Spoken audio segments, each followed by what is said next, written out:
Assalamualaikum warahmatullahi wabarakatuh. Bismillahirrahmanirrahim. Waalaikumsalam Alhamdulillahi rabbil alamin. warahmatullahi wabarakatuh. Wassalatu wassalamu ala ashrafil anbiya'i wal mursalin. Sayyidina Muhammadin wa ala alihi wa ashabihi wa man tabi'ahu ila yaumiddin, amma ba'du. Para pendengar yang saya muliakan, alhamdulillah pada malam hari ini kita bisa berjumpa kembali dalam kajian kita, kajian fikih, kajian kitab takrib yang dikarang oleh Imam Abi Suja. Alhamdulillah dalam kajian kita yang lalu telah kita terangkan dan telah kita kaji mengenai perkara-perkara yang diharamkan bagi orang yang menyandang haid atau nifas. Untuk kajian kita kali ini, Imam Abi Suja akan menerangkan atau membahas mengenai hal-hal yang diharamkan bagi orang yang junub, serta beliau juga menerangkan hal-hal yang diharamkan bagi orang yang berhadas. Karena memang secara fikih hadas itu dibagi menjadi tiga. Ada yang dikatakan hadas asghar, yaitu hadas bagi orang yang tidak mempunyai wudu. Hadasnya adalah hadas asghar. Kemudian hadas kabir, yaitu bagi orang yang junub. Dan hadas akbar bagi orang yang kena haid dan nifas. Kenapa dikatakan haid dan nifas sebagai hadas akbar, hadas yang paling besar? Karena hal-hal yang diharamkan atas orang yang haid lebih banyak daripada hal-hal yang diharamkan atas orang yang junub dan orang yang tidak berwudu. Maka dari itu, haid ini terbilang hadas yang paling besar. Haid dan nifas terbilang hadas yang paling besar, hadas akbar. Setelah haid dan nifas adalah hadas kabir, yaitu hadasnya orang yang junub. Kemudian hadas asghar, hadas orang yang tidak punya wudu. Dikatakan hadas asghar karena memang perkara-perkara yang diharamkan atas orang yang tidak berwudu itu lebih sedikit daripada perkara-perkara yang diharamkan atas orang yang junub atau orang yang sedang nifas dan haid. Bismillahirrahmanirrahim. Qala al-musannifu rahimallahu ta'ala wa nafa'ana bi ulumihi fid dharain amin. Wa yahrumu 'alal junubi khamsatu asya'a: as-salatu wa qira'atul qur'ani wa massul mushafi wat tawafu wal lubsu fil masjid. Yang artinya yahrumu diharamkan bagi orang yang dalam keadaan junub khamsatu asya, 5 perkara. Yang pertama as-salatu, yang pertama adalah salat. Yang kedua wa qiraatul Qur'an, membaca Quran. Yang ketiga wa massul mushaf, menyentuh mushaf. Yang keempat wa tawafu, tawaf. Yang kelima wal lubsu fil masjid, berdiam di dalam masjid.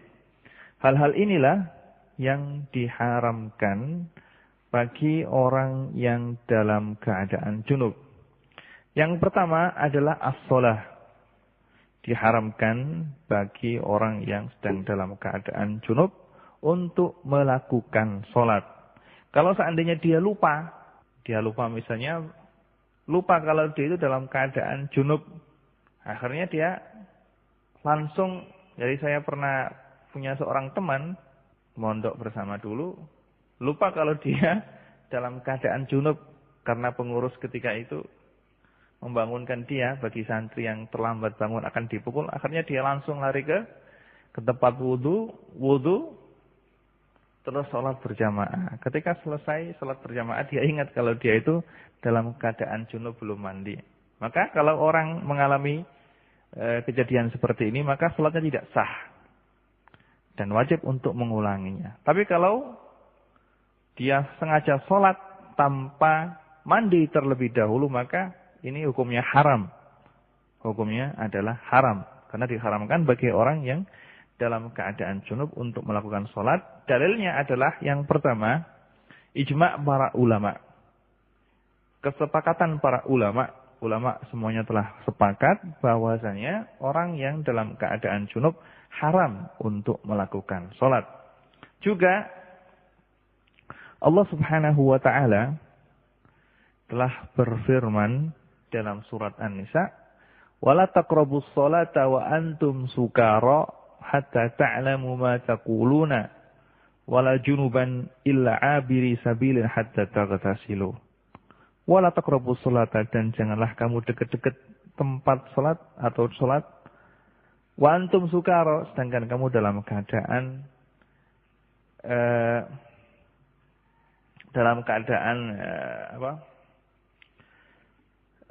sakron atau dalam keadaan mabuk. Hatta ta'lamu, sehingga kamu mengetahui ma taquluna, apa yang kamu ucapkan, wala junuban, dan bukan orang yang junub, illa abiri sabilin hatta taghtasilu, kecuali orang yang lewat ke tempat tersebut hatta taghtasilu, sampai dia melakukan mandi. Yang dimaksud dengan salat wala taqrabus shalah di sini adalah tempat salat. Karena kata-kata abirus sabil tidak mungkin kita terjemahkan salat di sini sebagai salat yang asli, tapi kita terjemahkan tempatnya salat. Kalau Allah Subhanahu wa ta'ala melarang bagi orang yang junub untuk dekat-dekat dengan tempat sholat, maka secara otomatis ulama mengatakan ini adalah dalil juga yang menerangkan bahwasanya orang yang dalam keadaan junub tidak boleh untuk melakukan sholat. Larangan bagi orang yang junub untuk melakukan sholat. Juga Rasulullah SAW telah bersabda sebagaimana yang diriwayatkan oleh Imam Muslim dari sahabat Abdullah bin Umar radhiyallahu anhu maqala, "Inni sami'tu Rasulullah sallallahu alaihi wasallam yaqul, la tuqbalu salatun bi ghairi tahurin." La tuqbalu salatun bi ghairi tahurin, salat yang tanpa ada toharahnya. Seseorang yang melakukan sholat tanpa melakukan bersuci, baik dari hadas kecil atau dari hadas besar, maka sholatnya tidak diterima. Secara otomatis ini adalah larangan bagi orang yang junub untuk melakukan sholat, karena hal itu termasuk adalah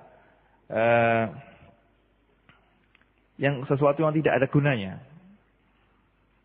Kalau sholatnya tidak diterima dan dia tetap melakukan sholat, maka seakan-akan dia adalah main-main dengan hukum Allah Subhanahu wa ta'ala. Hal yang kedua yang diharamkan bagi orang yang junub adalah wa qiraatul Qur'an, dan membaca Qur'an. Bagi orang yang dalam keadaan junub, haram untuk membaca Al-Qur'an. Dan kemarin telah kita terangkan dalam kajian kita yang lalu bahwasanya bagi orang yang dalam keadaan haid dan nifas, menurut madhabnya Imam Syafi'i, begitu juga madhabnya ulama Hanafiyah dan ulama Malikiyah, haram bagi orang yang dalam keadaan haid dan nifas untuk membaca Al-Quran. Dan juga telah kita terangkan bahwasanya yang dimaksud dengan membaca ini adalah yang pertama, orang tersebut membaca dengan suara yang keras, bukannya dengan mengeluarkan suara, dengan diucapkan. Kalau seandainya Quran yang dibaca itu dibaca dalam hatinya saja, maka tidak haram. Karena membaca Al-Quran dalam hati tidak termasuk dalam kategori qiraatul Quran. Yang dimaksud dengan qiraatul Quran di sini adalah membaca dengan diucapkan, sehingga orang yang membaca itu sendiri mendengarkan bacaannya. Tapi kalau dibaca dalam hati, maka ulama sepakat bahwasanya diperbolehkan bagi orang yang dalam keadaan haid atau nifas atau dalam keadaan junub untuk membaca Al-Quran dalam hati. Membaca Al-Quran dalam hati. Terus yang kedua, dilarangnya atau diharamkannya membaca Al-Quran bagi orang yang junub ini kalau memang orang yang junub tadi itu membaca Al-Quran karena memang dia niat sengaja membaca Al-Quran. Jika yang dibaca itu adalah Al-Quran, tapi dia membaca ayat tadi itu bukan sengaja membaca Al-Quran, tapi untuk membaca doa, misalnya orang yang mau makan ketika dia dalam keadaan junub, terus dia ketika mau makan membaca Bismillahirrahmanirrahim. Kalau membaca Bismillah itu bukan niatan membaca Al-Quran, tapi membaca doa sebelum makan, maka hukumnya tidak apa-apa. Juga kalau dia misalnya membaca kalimat inna lillahi wa inna ilaihi raji'un ketika mendapatkan musibah, sedangkan dia dalam keadaan junub, kalau dia membaca ayat tersebut, tujuannya adalah untuk membaca zikir ketika terkena musibah, maka hukumnya tidak haram. Begitu juga kalau dia misalnya mau berangkat bepergian misalnya, naik mobil atau naik motor terus membaca doa Bismillahi majreha wa mursaha, tujuannya adalah untuk membaca doa ketika akan bepergian, maka juga tidak diharamkan. Yang diharamkan itu kalau memang dia niat dan bermaksud membaca Al-Quran karena memang yang dibaca adalah Al-Quran. Tapi kalau dia niatnya membaca Al-Quran itu karena untuk zikir misalnya, maka hukumnya tidak apa-apa. Tidak apa-apa. Dan ini telah kita terangkan secara detail pada pelajaran kita yang lalu mengenai hal-hal yang dilarang bagi orang yang dalam keadaan haid dan orang yang dalam keadaan nifas. Cuma di sini perlu digarisbawahi, kemarin telah kita terangkan juga bahwasanya Imam Malik atau ulama mazhab Malikiyah mengatakan bahwasanya membaca Quran bagi orang yang dalam keadaan haid dan nifas adalah tidak apa-apa. Tidak apa-apa karena mereka berprinsip atau berpegangan bahwasanya dalil yang diajukan oleh ulama jumhur yang melarang membaca Al-Quran bagi seorang wanita yang dalam keadaan haid dan nifas itu menurut ulama Malikiyah dalilnya adalah dhaif. Maka dari itu mereka mengatakan membaca Quran bagi orang yang dalam keadaan haid dan nifas diperbolehkan. Bahkan kalau perempuan tadi adalah santri yang sedang belajar Al-Quran, sedang belajar membaca Al-Quran, atau guru ngaji Quran, maka diperbolehkan bagi dia untuk membawa Al-Quran dan memegangnya. Dan memegangnya. Khusus bagi perempuan yang sedang belajar Al-Quran atau perempuan yang mengajar Al-Quran, menurut mazhab mereka, boleh untuk memegang Al-Quran dan membawanya. Tapi dalam hal ini, dalam hal junub ini, tetap ulama Malikiyah tidak memperbolehkan bagi orang yang junub untuk membaca Al-Quran atau membawa Al-Quran dan menyentuh Al-Quran. Karena di sana ada perbedaan antara orang yang dalam keadaan haid dan nifas dengan orang yang junub. Karena apa? Orang yang junub itu hadasnya bisa dihilangkan seketika itu juga dengan mandi. Tapi kalau orang yang dalam keadaan haid dan nifas, dia harus menunggu sampai nifasnya habis atau haidnya habis, dan itu memerlukan waktu yang lama. Maka habisnya hadas bagi orang yang junub adalah di tangan orang junub itu sendiri. Kalau dia langsung mandi, berarti hadasnya bisa hilang seketika itu juga. Tapi bagi orang yang haid, dia tidak bisa untuk menghilangkan hadasnya, kecuali kalau haid tersebut telah hilang dari dirinya. Ini adalah perbedaan antara orang junub dan orang haid. Dalam mazhab Malikiyah, mengapa ulama Malikiyah memperbolehkan membaca Al-Quran bagi orang yang haid dan tidak memperbolehkannya bagi orang yang junub? Alasannya adalah sebagaimana yang telah saya jelaskan tadi. Baik. Termasuk yang diharamkan lagi adalah masul mushaf. Masul mushaf. Dalil, adapun dalil, dalil yang dipergunakan oleh atau yang dipegangi oleh ulama yang mengatakan bahwasanya membaca Al-Quran hukumnya adalah haram bagi orang yang junub, dan ini adalah jumhur ulama, adalah hadis yang diriwayatkan oleh Imam Ali karramallahu wajhah, yang diriwayatkan oleh Imam Abu Dawud juga At-Tirmidzi dan Ibnu Majah dan yang lainnya, Imam Ali radhiyallahu anhu berkata, "Lam yakun yahjubun nabiyya anil sallallahu alaihi wasallam anil Qur'an syai'un siwal janabah." Rasulullah sallallahu alaihi wasallam tidaklah menjauhi Al-Qur'an kecuali ketika beliau dalam keadaan junub. Kecuali beliau dalam keadaan junub. Juga hadis yang telah kita terangkan dalam kajian kita yang lalu, la taqra'ul haidu walal junubu syai'an minal Qur'an. Janganlah seorang yang dalam keadaan haid atau dalam keadaan junub membaca sesuatu dari Al-Qur'an. Juga haramnya membaca Al-Qur'an bagi orang yang junub ini adalah sesuatu yang sudah diketahui secara menyeluruh oleh para sahabat. Jadi para sahabat telah haramnya membaca Al-Qur'an adalah suatu hal yang yang masyhur, yang bukan suatu hal yang asing lagi bagi sahabat ketika itu. Imam Al-Qurtubi dalam tafsirnya beliau menukil sebuah cerita yang sangat lucu sekali, yaitu seorang sahabat ketika itu pada suatu malam beliau tidur bersama istrinya. Ketika itu sahabat ini mempunyai seorang jariyah atau mempunyai istri kedua yang tinggal serumah dengan dia. Ketika istrinya terlelap tidur, dia keluar dari kamar dan menemui istri yang kedua. Setelah selesai melakukan apa yang dia inginkan, akhirnya dia keluar dari kamar istri yang kedua tadi. Akhirnya hal ini diketahui ketika istri yang pertama tadi yang tidur bersamanya itu melihat suaminya tidak ada di sampingnya, langsung dia cari. Dicari, ternyata dia melihat sekelebat suaminya itu masuk ke dalam kamar yang sebelah sana. Nah, akhirnya istri tadi ini curiga. Akhirnya istri tadi itu mengambil parang.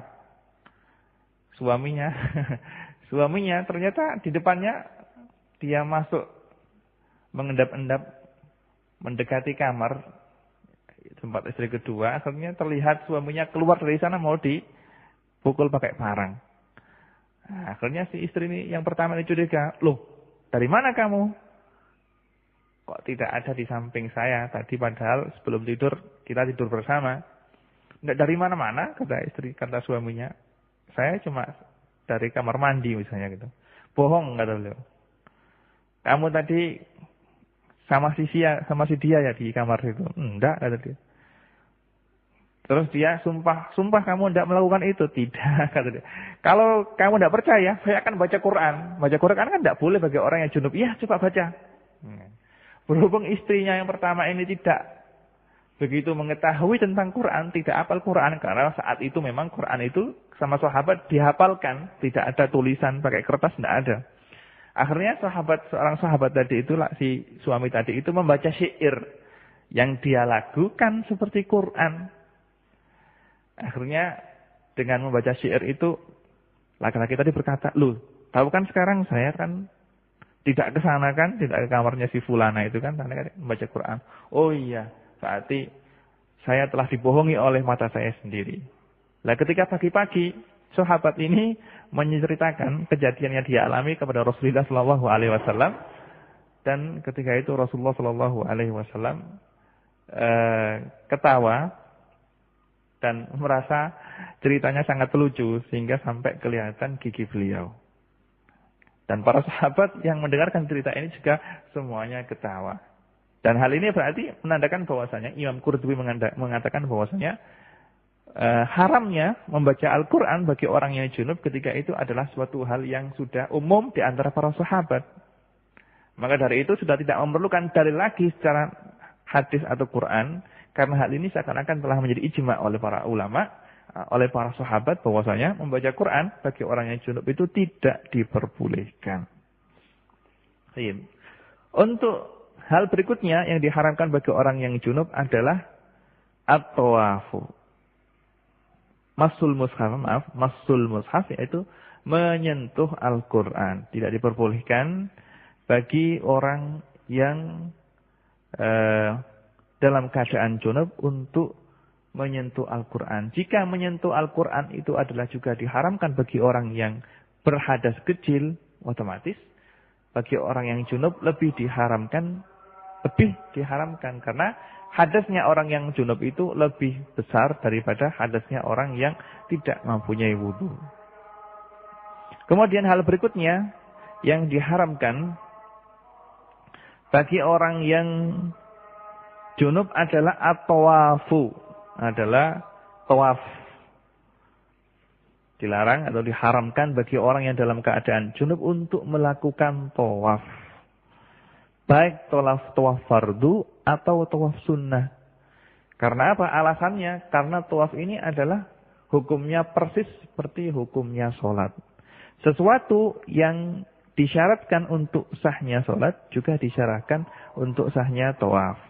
Disyaratkan untuk toharo, disyaratkan untuk harus berwudu, semuanya itu juga disyaratkan untuk tawaf. Dalilnya adalah hadis yang diriwayatkan oleh Imam Hakim dan yang lainnya. Qala Rasulullah sallallahu alaihi wasallam, "At-tawafu bil baiti salatun illa anna Allah ahalla lakum fihi al-kalama, faman takallama fala yatakallamu illa bi khairin." Yang artinya tawaf adalah hukumnya seperti sholat. Hanya saja Allah Subhanahu wa taala memperbolehkan kamu semua untuk bercakap-cakap ketika tawaf. Barang siapa yang bercakap-cakap ketika tawaf, maka hendaklah dia bercakap-cakap hal yang baik. Hadis yang diriwayatkan oleh Imam Tirmidzi juga yang lainnya. Jadi tawaf tidak sah kecuali orang yang bertawaf itu dalam keadaan suci. Orang yang dalam keadaan junub maka tidak diperbolehkan untuk melakukan tawaf. Juga karena tawaf ini adalah dilakukan di dalam masjid, tawaf itu tidak sah kecuali dilakukan dalam Masjidil Haram. Dan orang yang junub itu tidak boleh memasuki masjid, secara otomatis tawaf tidak sah bagi orang yang sedang junub. Karena orang junub tidak boleh masuk masjid. Dan tawaf ini tidak sah kecuali dilakukan di dalam masjid. Rasulullah SAW telah bersabda, Inni la uhillul masjida li haidin wala junub. Aku tidak menghalalkan bagi orang yang junub dan orang haid untuk masuk masjid. Nah, di sini maka orang yang dalam keadaan junub haram untuk melakukan tawaf. Hal berikutnya yang diharamkan bagi orang yang dalam keadaan junub adalah al-lubsu fil masjid, berdiam diri dalam masjid. Haram bagi orang yang dalam keadaan junub untuk berdiam diri dalam masjid. Dalilnya adalah hadis yang saya baca tadi. Inni la uhillu al-masjida li haidin wala junub. Juga firman Allah Subhanahu wa taala yang telah saya baca tadi, wala taqrabu sholata wa antum sukara hatta ta'lamu ma taquluna wala junuban ila abiri sabilin hatta taghtasilu. Orang yang dalam keadaan junub tidak boleh untuk berdiam diri dalam masjid kecuali untuk sekedar untuk lewat saja diperbolehkan. Tapi kalau untuk berdiam diri, duduk di situ, maka tidak diperbolehkan. Termasuk hukumnya orang yang berdiam diri di masjid adalah orang yang masuk masjid dan berputar-putar di dalam masjid. Tapi kalau untuk lewat saja diperbolehkan. Tapi kalau berputar-putar di dalam masjid, maka tidak diperbolehkan. Baik. Setelah menerangkan hal-hal yang haram bagi orang yang dalam keadaan junub, maka Imam Abi Suja juga tidak lupa menerangkan hal-hal yang diharamkan bagi orang yang mempunyai hadas kecil, bagi orang-orang yang tidak punya wudu. Yang pertama adalah yahrumu 'alal muhditsi, haram bagi orang yang berhadas tidak mempunyai wudu.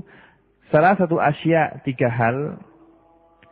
Yang pertama as-sholatu, salat. Yang kedua at-tawafu, tawaf. Yang ketiga masul mushaf, menyentuh mushaf, wa hamluhu, dan membawanya. Jadi haram bagi orang yang sedang dalam keadaan berhadas, tidak mempunyai wudu, 3 hal ini. Jadi tadi telah saya terangkan bahwasanya yang diharamkan bagi orang yang junub itu 5 hal. Yang pertama adalah sholat, yang kedua adalah tawaf, yang ketiga adalah membaca Al-Quran, membaca Al-Quran dan menyentuh Al-Quran. Yang keempat, yang kelima adalah al-lubsu fil masjid, berdiam diri dalam masjid. Nah, untuk orang yang ini 5 hal. Untuk ini bagi orang yang junub, bagi orang yang tidak, bagi orang yang berhadas 3 hal. Salat, tawaf dan menyentuh Al-Quran serta membawanya. Kalau bagi orang yang sedang dalam keadaan junub, dalam keadaan haid dan nifas, yang diharamkan lebih banyak lagi. Kemarin kita terangkan 11 hal yang diharamkan bagi orang yang dalam keadaan haid dan nifas. Baik. Hal yang pertama yang diharamkan bagi orang yang dalam keadaan hadas tidak mempunyai wudu adalah sholat. Dan ini adalah telah menjadi kesepakatan para ulama, baik sholat fardu atau sholat sunnah. Dan termasuk dalam hukumnya sholat adalah sujud tilawah atau sujud syukur. Sujud syukur dan sujud tilawah diharamkan bagi orang yang tidak berwudu. Maka kalau misalnya salah satu dari teman-teman kita, pendengar misalnya, lagi main bola misalnya, kompetisi gitu ya biasanya, terus menang, terus sujud syukur biasanya seperti yang di TV-TV itu. Nah, kalau dia tidak mempunyai wudu, maka tidak diperbolehkan, haram untuk melakukan sujud syukur kalau dia tidak berwudu. Begitu juga sujud syukur ini disyaratkan seperti apa yang disyaratkan dalam sholat. Dia harus menghadap kiblat, juga harus auratnya harus tertutup. Karena hukumnya sujud syukur itu seperti hukumnya sholat. Begitu juga harus mempunyai wudu. Kalau tidak maka haram untuk melakukan sujud syukur. Jadi sujud syukur dan sujud tilawah hukumnya seperti sholat. Haram bagi orang yang berhadas untuk melakukannya. Karena seperti yang saya jelaskan tadi, Rasulullah SAW telah bersabda, la yaqbalullahu sholatan bighairi tahurin. Allah Subhanahu wa taala tidak akan menerima salatnya orang yang berhadas. Dalam hadis yang lain, la yaqbalullahu sholata ahadikum idza ahdatsa hatta yatawadda. Yang artinya Allah Subhanahu wa taala tidak menerima salat dari salah satu kamu semua kalau dia berhadas sampai dia wudu terlebih dahulu. Jadi salat ini tidak diterima kecuali orang tersebut telah berwudu terlebih dahulu. Ini ada larangan bagi orang yang tidak berwudu untuk melakukan salat. Yang pertanyaan kedua adalah tawaf. Tawaf juga haram bagi orang yang tidak berwudu. Jadi kalau ada orang yang mazhabnya mazhab Syafi'i terus lagi dalam keadaan tawaf, terus tersentuh oleh seorang perempuan ajnabiyah yang bukan mahram, maka dia wajib untuk berwudu terlebih dahulu terus meneruskan tawafnya. Dan ini adalah hal yang sangat masyaqqah sekali, khususnya bagi orang yang dalam keadaan haji. Karena dalam tempat tawaf, dalam mataf itu, tempat tawaf itu, orangnya sangat banyak sekali dan berdesakan. Jadi untuk menghindari jangan sampai kesentuh perempuan itu sangat sulit sekali. Kalau memang seperti itu, maka bagi orang yang ingin melakukan tawaf, sedangkan dia takut untuk wudunya batal, sehingga dia harus berwudu, padahal tempat wudu itu sangat jauh di luar Masjidil Haram, maka dalam hal ini dia bisa misalnya mengambil sebuah qaul dalam mazhab Syafi'i yang mengatakan bahwasanya yang batal itu adalah batal wudunya orang yang menyentuh. Kalau orang tersebut disentuh, maka wudunya tidak batal. Ini adalah qaul muqabil mu'tamad dalam mazhab Syafi'i, tapi boleh dipakai untuk amal sendiri. Jadi batal wudu bagi orang yang menyentuh. Adapun orang yang disentuh, wudunya tidak batal. Ini kalau dia masih ingin tidak keluar dari mazhab Syafi'i. Atau dengan memakai pendapatnya Qadhi Husain bagi seorang perempuan. Qadhi Husain mengatakan bahwasanya perempuan itu adalah menjadi orang yang disentuh, selalu menjadi al-mamsus. Adapun untuk masuk adalah orang laki-laki. Ini adalah pendapatnya Qadhi Husain yang mengatakan bahwasanya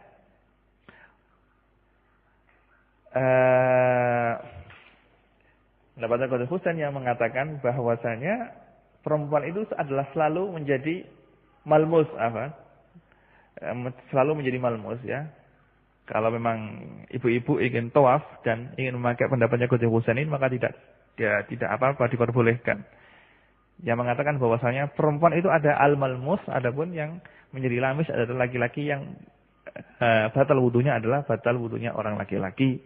Atau kalau mau pindah ke madhab lain, misalnya madhabnya Imam Abu Hanifah, yang mengatakan bahwasanya menyentuh perempuan tidak membatalkan wudu, maka tidak apa-apa. Kalau memang ingin berpindah ke madhabnya Imam Abu Hanifah dalam keadaan seperti ini, dalam keadaan ketika ingin melakukan tawaf. Karena kalau kita berpegang atau berpegang dengan madhabnya Imam Syafi'i dalam hal ini sangat sulit sekali, karena memang tempatnya tawaf itu adalah sangat desak-desakan sekali dan sulit untuk menghindari agar kita tidak tersentuh dengan perempuan lain.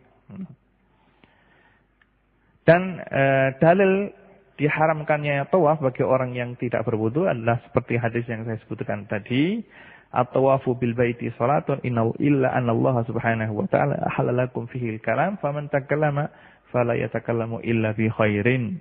Ini adalah dalil yang menunjukkan bahwasanya salat tawaf itu hukumnya seperti salat. Kalau salat itu diharuskan untuk wudu dan tidak batal wudunya, begitu juga tawaf diharuskan agar wudunya tidak batal ketika dalam keadaan tawaf. Hal yang ketiga yang diharamkan bagi orang yang dalam keadaan hadas atau tidak berwudu adalah masul mushaf wa hamluhu. Menyentuh mushaf dan membawa mushaf. Tidak diperbolehkan bagi orang yang dalam keadaan hadas, tidak mempunyai wudu, untuk menyentuh mushaf. Untuk menyentuh mushaf juga untuk membawanya. Kalau menyentuh saja tidak diperbolehkan, apalagi membawanya. Tidak diperbolehkan. Mimbabil aula. Karena Allah Subhanahu wa ta'ala berfirman dalam surat Al-Waqi'ah yang bunyinya la yamassuhu illal mutahharun, dan tidak menyentuh Al-Qur'an kecuali orang-orang yang bersuci. Juga dalam hadis yang lain, dalam sebuah hadis yang diriwayatkan oleh Imam Daruqutni, Rasulullah sallallahu alaihi wasallam telah bersabda, la yamassul Qur'ana illa tahirun, tidak menyentuh Quran kecuali orang yang dalam keadaan suci. Kalau menyentuh saja tidak diperbolehkan, maka membawa lebih tidak diperbolehkan lagi. Dan termasuk hukumnya mushaf adalah kursi yang ada Qur'annya. Jadi tidak boleh menyentuh Al-Quran, juga tidak boleh menyentuh kursi yang masih ada Qur'annya. Kan biasanya di masjid itu ada kursi kecil-kecil tempat Al-Quran itu, kalau Al-Quran berada di atasnya, maka kita tidak boleh menyentuh kursi tersebut. Begitu juga rak atau almari yang khusus tempat Al-Quran. Kalau tidak mempunyai wudu, tidak berwudu, maka tidak boleh menyentuh rak khusus tempat Al-Quran tersebut kalau memang Al-Qurannya ada di situ. Atau kantongnya Al-Quran. Kalau dalam kantong tersebut ada Al-Qurannya, maka tidak boleh disentuh bagi orang yang tidak berwudu. Tidak berwudu. Adapun membawa Al-Quran, kalau kita membawa Al-Quran bersama dengan barang-barang yang lain, misalnya kita masukkan Quran ke dalam koper atau ke dalam tas, bercampur dengan pakaian, maka diperbolehkan membawa Al-Quran dalam keadaan seperti ini, kalau memang dia niatnya adalah niat membawa pakaian. Atau niat membawa koper. Boleh, jadi diperbolehkan membawa Al-Quran bersama dengan barang yang lain. Misalnya memasukkan Al-Quran ke dalam tas atau ke dalam koper, dibawa, tapi niatnya bukan membawa Al-Quran, tapi membawa koper atau membawa pakaian. Ini juga diperbolehkan oleh para ulama.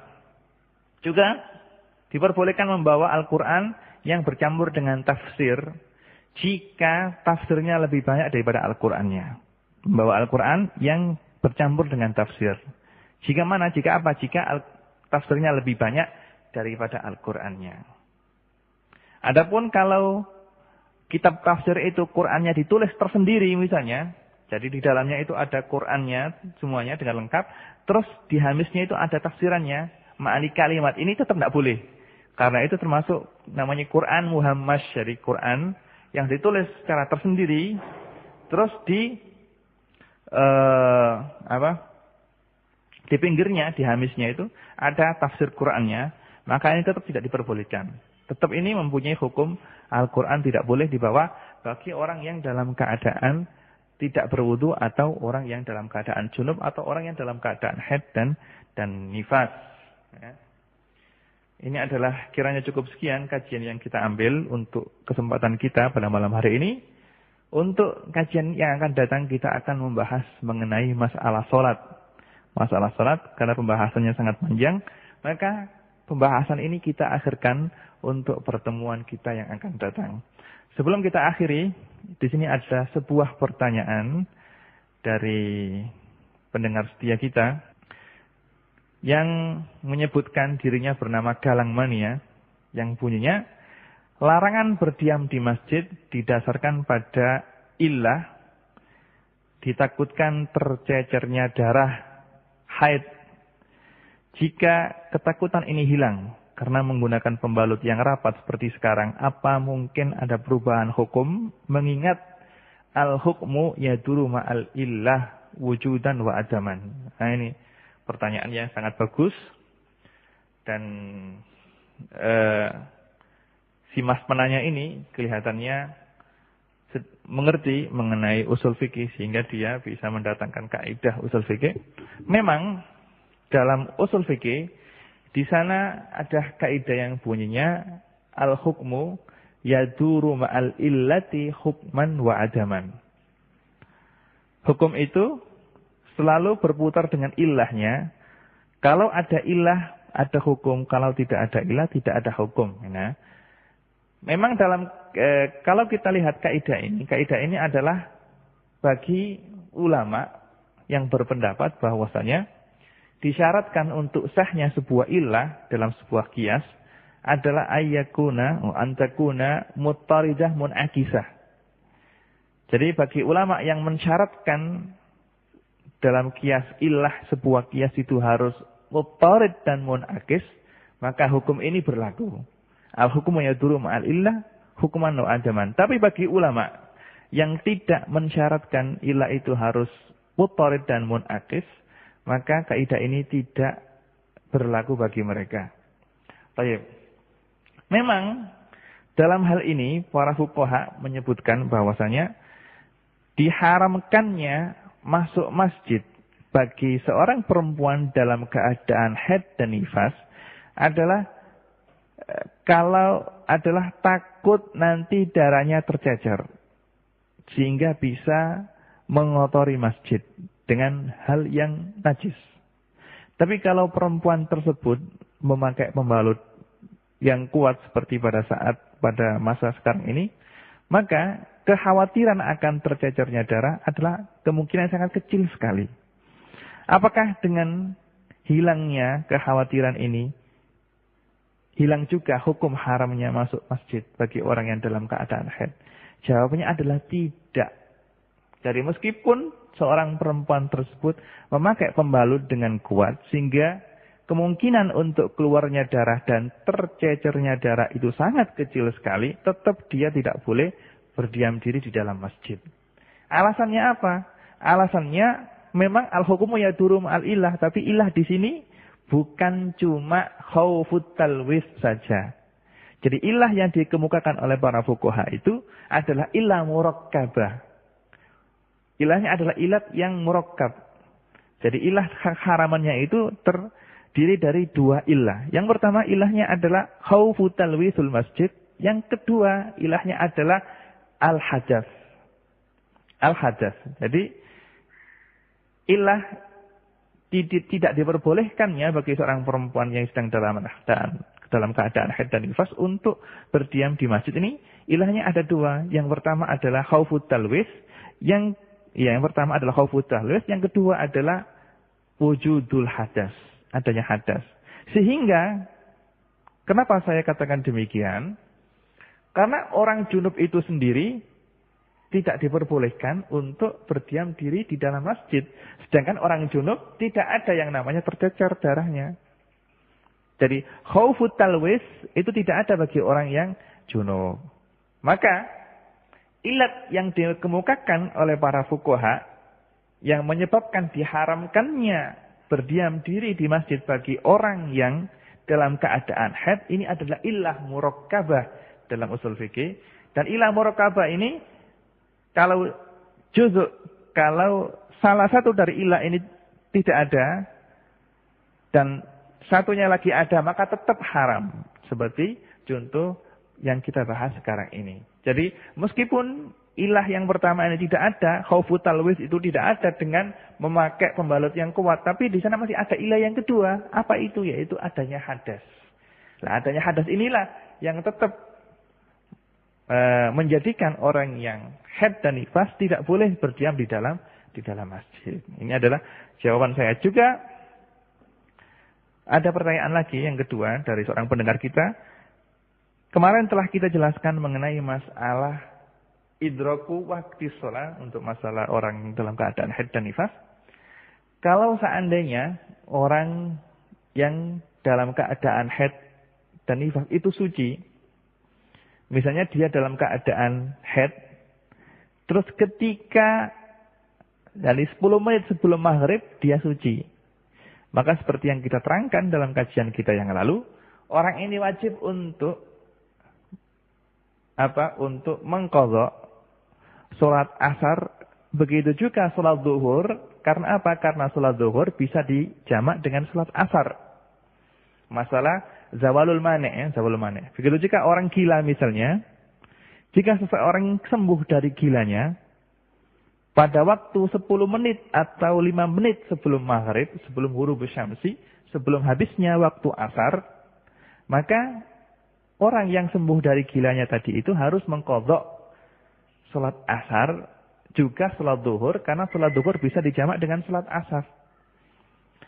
Adapun untuk turul mani' itu datangnya haid. Kalau ada orang yang haid pada waktu zuhur, kalau kira-kira jarak waktu antara masuknya waktu zuhur dengan datangnya haid, itu waktu yang sudah cukup untuk melakukan sholat, maka dia wajib untuk mengqadha sholat zuhur tersebut. Ini berbeda dengan mazhabnya Imam Abi Hanifah yang mengatakan, kalau seandainya dia belum sholat zuhur terus datang haid, maka dia tidak wajib untuk mengqadha sholat zuhur tadi. Karena apa? Karena menurut usulnya mazhab Imam Abi Hanifah, al-wujub yata'allaku biwaqtil mubasyarah. Fa illam yaf'al al-wujub ta'allaqa al-wujub bi akhiril waqti. Ini masalah wajib puasa. Kalau saya, itu adalah menurut mazhabnya Imam Abu Hanifah. Tapi untuk menurut mazhab Imam Syafi'i, masalah turul mani' atau datangnya haid itu jika dia belum sholat zuhur terus sudah datang haid, maka dia wajib untuk mengqadha sholat zuhur tadi. Jika waktu antara masuknya sholat zuhur, waktu zuhur, dengan waktu datangnya haid itu waktu yang cukup untuk dibuat melakukan sholat, maka dia sudah wajib untuk mengqadha sholat zuhur tadi, kalau dia sudah suci dari haidnya. Loh, apa perbedaan antara masalah yang pertama dengan masalah yang kedua? Dalam masalah yang pertama, jika dia suci 10 menit sebelum maghrib, dia wajib untuk mengqadha atau untuk melakukan sholat asar berikut dengan zuhurnya.